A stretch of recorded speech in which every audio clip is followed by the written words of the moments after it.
राम करता या भावनेने समाधान मिळते.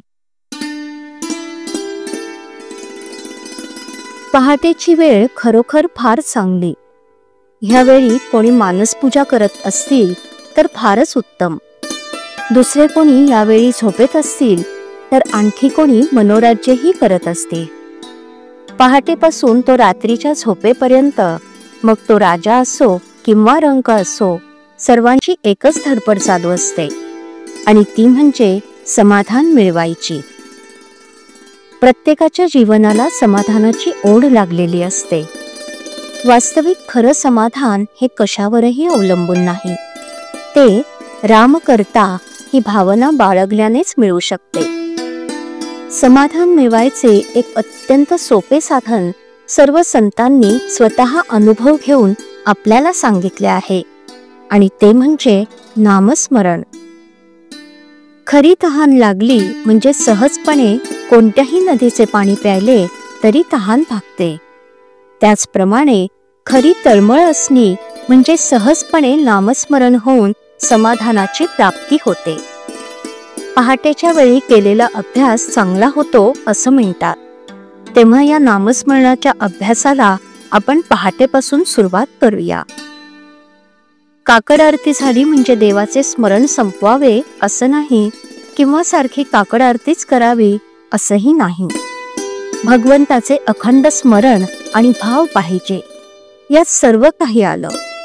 मला खात्री आहे तुम्ही आवडीने आणि तळमळीने हा अभ्यास चालू ठेवाल तर राम तुमचे कल्याण करील. नाम घेत असताना इतर विचार मनात येत राहतात अशी सर्वांचीच तक्रार आहे. परंतु असं पहा, एखादा मनुष्य रस्त्याने चालला असला की त्याला रस्त्यात कोण भेटावे हे काही त्याच्या हातात नसते. शिवाय त्याला कोणी विचारलं की तुला रस्त्यात कोण भेटलं तर तो म्हणतो माझं लक्षच नव्हतं. त्याप्रमाणे आपण नाम घेत असताना या विचारांकडे दुर्लक्ष करावं. त्यांच्या पाठीमागे जाऊ नये किंवा त्यांच्याबद्दल विचार करत वेळ फुकट घालवू नये. मला विचार विसरला पाहिजे असं म्हणून का त्याचं विस्मरण होणार आहे? नामाकडेच जास्त लक्ष द्यावं म्हणजे विचारांचा आपोआप विसर पडतो आणि पुढे ते येईनासे होतात. एकदा वाट चुकल्यावर ती चुकीची वाट परत उलट दिशेने चालावी लागते आणि मग योग्य रस्ता आल्यावर त्या रस्त्याला लागायचं, हाच अभ्यास. आणि हे सर्व ध्येय गाठेपर्यंत चालू ठेवणं हीच तपश्चर्या. ब्रह्मानंद बुवांनी खरी तपश्चर्या केली.